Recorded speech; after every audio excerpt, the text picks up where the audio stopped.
इंदौर के MIT थाना क्षेत्र में पिछले दिनों परिजनों द्वारा एक युवती की गुमशुदगी की रिपोर्ट दर्ज कराई गई थी, जो कि आज स्वयं थाने में उपस्थित हो गई। बताया जा रहा है कि उसने एक युवक से शादी कर ली है और वह बालिग है, जिस पर से पुलिस ने युवती के बयान दर्ज किए हैं। इंदौर के MIT थाना क्षेत्र से लापता हुई युवती की खबर काफी सुर्खियों में बनी हुई थी, लेकिन आज करीबन 8 से 10 दिन बाद वह स्वयं थाने पर उपस्थित हुई है।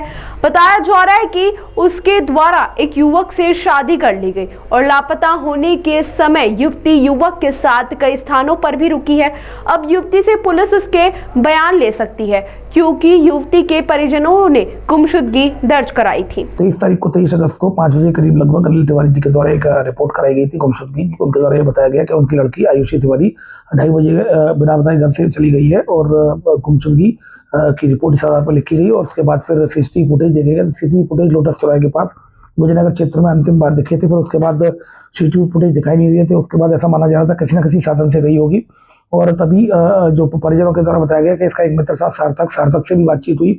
उसमें संदेह था उनको, तो सार्थक के संदेह होने पर इनके द्वारा सार्थक से पूछताछ की। सार्थक के द्वारा बताया गया 15 दिन से कोई बात नहीं हुई, झगड़ा होने की वजह से उसने उसको ब्लॉक कर दिया था। फिर उसके बाद लगातार टीमों की तरफ प्रयास किए जा रहे थे। तभी एक आज सुबह ये परिजनों को उसके द्वारा फोन किया गया। तो आज सुबह ये थाने पर MIG में आगे पेश हो गई। उसके द्वारा बताया गया स्टेटमेंट में कि वो यहाँ से रेलवे स्टेशन गई थी और रेलवे स्टेशन पर सार्थक ने मिलने बुलाया था, लेकिन सार्थक नहीं पहुंचा। तो वो फिर ट्रेन में चल गई। ट्रेन में वहाँ पर उसकी मुलाकात करण से हुई। तो करण से बातचीत होने के बाद वो महेश्वर मंडलेश्वर में जाकर वहाँ उससे शादी कर ली। फिर उसके बाद मंदसौर गए, फिर वहाँ से परिजनों को खबर की और फिर वो यहाँ पर थाने पर आई है।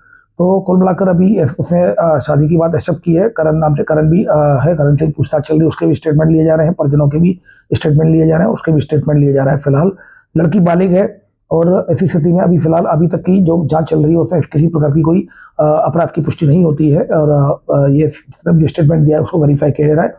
जांच में ये एविडेंसेस भी कलेक्ट किए जाएंगे, शादी के भी फोटो वीडियो अगर उनके पास होंगे तो ये सब भी कलेक्ट किए जाएंगे। तो बताया जा रहा है कि वो आत्महत्या करने के लिए ट्रेन में चली थी। देखिए, ये बात उसने अपने स्टेटमेंट से बताई, लेकिन सारी चीजों को भी वेरीफाई किया। ताज़ा खबरों के लिए सब्सक्राइब करें JSR टाइम्स और साथ ही नोटिफिकेशन पाने के लिए बेल आइकन को दबाएं।